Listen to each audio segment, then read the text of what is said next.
Press meet పెట్టినాం. ఎట్లా intelligence ఉంటుంది కదా. నిన్న రాత్రి దాకా ఇందాక చూపించిన 5 నడిచినాయి. ఇప్పుడు మేము పెట్టగానే ఒక 2 మోటార్లు చాలైనాయి పొద్దుగాల. ఇవాళ పొద్దుగాల 2 చాలైనాయి. అంటే బీఆర్ఎస్ ప్రశ్నిస్తుంటే మేము ముళ్ళు గట్టబెట్టి పొడుస్తుంటే మీరు పరిగెత్తుతారు. పోయిన సంవత్సరం కూడా 8 కోట్లు ఇవ్వకుండా దేవాదుల మోటార్లు ఆన్ కాలేదు, మెయింటెనెన్స్ పైసలు ఇవ్వలేదు అంటే 8 కోట్లు ఇస్తే మోటార్లు ఆన్ అయినాయి. ఇప్పుడు మేము బీఆర్ఎస్ మళ్ళీ మొన్న ప్రశ్నిస్తే 3 మంత్రులు పోయినరు, మోటార్లు ఒత్తిండ్రు, మళ్ళీ బంద్ అయినాయి. మళ్ళీ మేము ప్రెస్ మీట్ పెడితే మళ్ళీ మోటార్లు చాలైనాయి. ఇంకో ఇది ఈ రాష్ట్రంలో పాలన. అంటే ప్రధాన ప్రతిపక్షంగా రైతుల పక్షాన ఒక బాధ్యతాయుతమైన బాధ్యతను మేము నిర్వర్తిస్తున్నాం. ఈ ప్రభుత్వం ఎట్లా ఈరోజు రైతుల పట్ల నిర్లక్ష్యంగా ఉందో కూడా మేము చూపుతా ఉన్నాం. ఇలా 10 మోటార్లు నడపకపోవడానికి సింపుల్ కారణం కరెంట్ సప్లై ఇవ్వకపోవడం, స్పేర్స్ కు రిపేర్ చేయడానికి స్పేర్స్ పెట్టుకోవడానికి పైసలు ఇవ్వకపోవడం, ట్రాన్స్ఫార్మర్లు కరెక్ట్ గా ఏర్పాటు చేయకపోవడం. జనరల్ గా ఎప్పుడైనా వర్షాకాలం వస్తుందంటే ఏప్రిల్ మే నెలలో సిస్టమ్ అంతా రెడీ చేసుకుంటారు. వీళ్ళు నిద్రపోయిండ్రు, కుంభకర్ణుల లెక్క నిద్రపోయిండ్రు, పట్టించుకోలే. ఇప్పటికైనా పట్టించుకుంటే మొత్తం 10 మోటార్లు నడపొచ్చు, నీళ్లు ఎత్తాలి అని చెప్పి బీఆర్ఎస్ పార్టీ డిమాండ్ చేస్తా ఉంది. ఈ ఉత్తమ్ కుమార్ రెడ్డి డైలీ సీరియల్ మాటలు మాట్లాడతాడు. ఇప్పటికి వరంగల్ పోయి డైలీ సీరియల్ లాగా దేవాదులు 2 ఏళ్లలో పూర్తి చేస్తాం, ఆ 2 ఏళ్ళు రావిగా. ఎప్పుడు 2 ఏళ్లే. 2024లో 2 ఏళ్లే చెప్పిండు, 2025లో 2 ఏళ్లే చెప్పిండు, మొన్న కూడా 2 ఏళ్లే చెప్పిండు. డైలీ సీరియల్ లాగా డైలాగ్ కొట్టి నిన్నెవరన్నా అద్దంటురా దేవాదుల పూర్తి చేయంగా? ఎవరు ఆపిన? నేను బీఆర్ఎస్ వాళ్ళు ఇట్లా చేయకని ఆపుతురా? నేను మీరు ఆపినరు కేసులేసి, కోర్టులలో కేసులేసి. అప్పుడు కాంగ్రెస్కి అలవాటు. మిమ్మల్ని ఎవరు 2004 నుంచి 14 దాకా 10 ఏళ్ళ అధికారంలో ఉండి కూడా దేవాదులను పూర్తి చేయండి కాంగ్రెస్ పార్టీ. 10 ఏళ్లలో కాంగ్రెస్ పార్టీ 46,000 ఎకరాలకే దేవాదులకు నీళ్లు ఇస్తే కేసీఆర్ గారు 3,17,000 ఎకరాలకు దేవాదుల ప్రాజెక్టు కింద నీళ్లు ఇచ్చిండ్రు. అది మా చిత్తశుద్ధి. కేసీఆర్ గారి యొక్క శ్రద్ధతోని ఉమ్మడి వరంగల్ జిల్లాకు 3,17,000 ఎకరాలకు 22 రిజర్వాయర్లకు 3 ఫేజుల్లో నీళ్లెత్తడానికి పనులు పూర్తి చేసింది బీఆర్ఎస్ ప్రభుత్వం. ఇవాళ మీరేమో ఆ మోటార్లకు కరెంటు సరఫరా చేయలేక నీళ్లెత్తలేని చేతగాని దద్దమ్మ ప్రభుత్వం మీది. కేసీఆర్ గారేమో నీళ్ల కోసం యుద్ధం చేసిండు, కానీ రేవంత్ రెడ్డి ఏమో నీళ్లపై యుద్ధం చేస్తున్నాడు. నీళ్ల కోసం కేసీఆర్ యుద్ధం. అటు ఆంధ్రప్రదేశ్తో పోరాడిండు, కేంద్రం మీద పోరాడిండు, కృష్ణా మీద ట్రిబ్యునల్ వేయాలని యుద్ధం చేసిండు, గోదావరి జలాల హక్కుల కోసం యుద్ధం చేసిండు, ప్రాజెక్టుల అనుమతుల కోసం యుద్ధం చేసిండు. కానీ రేవంత్ రెడ్డి గారేమో నీళ్లపై యుద్ధం చేస్తుండే. ఇదే మూర్ఖత్వము.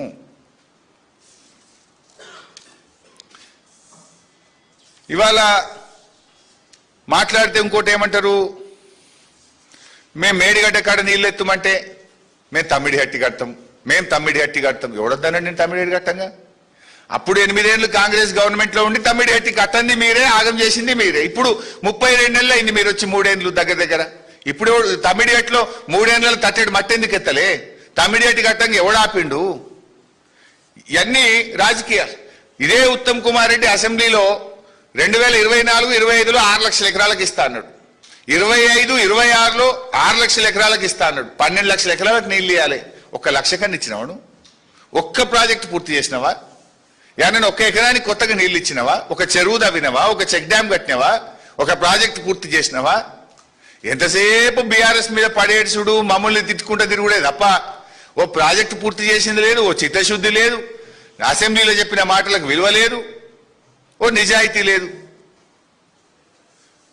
ఇక మొన్న ఎప్పుడో ముఖ్యమంత్రి గారు ఈ దేవాదుల మీద చిత్తశుద్ధి మీరే చూసిండ్రు టీవీల్లో లైవ్. దేవాదుల ఏ బేసిన్ లో ఉంటది? బేసిన్ తెలియదు, బేసిక్స్ తెలియదు. లకు ముఖ్యమంత్రి గారు రివ్యూలో దేవాదుల ఏ బేసిన్ లో ఉంటది అని అడుగుతున్నాడు. You don't have minimum basics. ఇది మీరు రాష్ట్రాన్ని నడుపుతున్నటువంటి తీరు. ఇవాళ ఈ కరువు పరిస్థితుల్లో, ఈ ఎలినినోలో ఇవాళ ఈ రాష్ట్రానికి వరం కేసీఆర్ గారు కట్టిన ప్రాజెక్ట్. సీతారామాలో ఇవాళ మోటార్లు నడుస్తున్నాయంటే బీఆర్ఎస్ ప్రభుత్వం కట్టింది కనుక ఇవాళ సీతారామలో నీళ్లు ఎత్తగలుగుతున్నాం మనం. ఇవాళ రోజు 1600 క్యూసెక్కులు సీతారామ ప్రాజెక్టులో ఎత్తి వైరా, ఖమ్మం జిల్లా వైరా మరియు బేత్పల్లికి నీళ్లు పోతున్నాయంటే అది సీతారామ వల్ల. మంచినీళ్లు యాక్చువల్గా ఇప్పుడు సీతారామ కట్టుండే పోతే ఖమ్మం జిల్లాకు మంచినీళ్లు కూడా దొరకని పరిస్థితి ఉంటుండే. ఇవాళ బీఆర్ఎస్ కేసీఆర్ గారు చేసిన కృషితో సీతారామ మోటార్లు ఆన్ చేసి బేతుపల్లి వైరా రిజర్వాయర్లు నింపితే ఇవాళ సాగునీటికి తాగునీటికి అవకాశం దొరికింది. ఇవాళ దేవాదులలో మీరు అన్నారం సుందిల్ల బ్యారేజ్ గేట్లు మూయండి నీళ్ళు ఎత్తండి అంటే రెండు ఒకటే డిజైన్ అట్లెట్లు ఎత్తామన్నారు. మరి సమ్మక్క బ్యారేజ్ కూడా మేమే కట్టినాం కదా. అదే గోదావరి నది మీద మేడిగడ్డ కింద కట్టిందే సమ్మక్క బ్యారేజ్. మరి సమ్మక్క బ్యారేజ్ గేట్లు మూసేసి మంచిగా నీళ్ళు ఎత్తుకుంటారు కదా మీరు. మరి బీఆర్ఎస్ కట్టిందే కదా. అన్నారమైనా సుందిల్లైనా మేడిగడ్డ అయినా సమ్మక్క అయినా వరుసగా గోదావరి మీద కట్టింది బీఆర్ఎస్ఏ. మరి సమ్మక్క బ్యారేజ్ ఇవాళ గేట్లు మూసి బ్రహ్మాండంగా నీళ్లు నిలుపుకొని దేవాదులకు నీళ్లు ఎత్తుతున్నావు కదా. సమ్మక్క బ్యారేజ్ పటిష్టంగానే ఉంది కదా. మరి ఇది కూడా గేట్లు ఎత్తాలి, ఇది కూడా అదే నది మీద అదే పద్ధతిలో కట్టిండ్రు అని మరి ఎందుకో గేట్లు ఎత్తుతలేవు అంటే నీకు ఇక్కడ రాజకీయం చేస్తున్నావు. అన్నారం సుందిల్ల కూడా మూసుకొని మినిమం వాటర్ మేనేజ్ చేస్తే నీళ్లు ఎత్తే అవకాశం ఉన్నా ఇవాళ కాళేశ్వరం దగ్గర నీళ్లు జారవిడుస్తున్నావు. దేవాదుల దగ్గర ఏ కిరికిరి లేకపోయినా, ఎన్డీఎస్ఏ లేదు, కుంటి సాకులు లేవు, ఏమి లేకపోయినా కూడా 10 మోటార్లు నడిపే అవకాశం ఉంటే 5 మోటార్లు నడిపి మిగతా నీళ్లు కిందికి జారవిడుస్తున్నావు. 105 టీఎంసీలు ఇవాళ కిందికి పోయినటువంటి పరిస్థితి ఉన్నది. సరే ఫైనల్ గా మేము చెప్పేది ఒక్కటే, చిల్లర రాజకీయాలు బంద్ పెట్టండి. చిత్తశుద్ధితో దేవాదులలో 10 మోటార్లు నడపాలని, 22 రిజర్వాయర్లు నింపాలని, 3,17,000 ఎకరాలకు వరంగల్ జిల్లాకు సాగు త్రాగునీరు అందించాలి అని బీఆర్ఎస్ డిమాండ్ చేస్తుంది. లేనిచో పెద్ద ఎత్తున ప్రజా పోరాటాలకు ఈ కాంగ్రెస్ పైన మొత్తం వరంగల్, నల్గొండ, కరీంనగర్ దేవాదుల పరివాహక ప్రాంతంలో రైతుల పక్షాన బీఆర్ఎస్ ఉద్యమిస్తుంది. మా ఉద్యమాలు ప్రారంభం కాకముందే కళ్ళు తెరవండి, 10 మోటార్లు నడపండి. Thank you.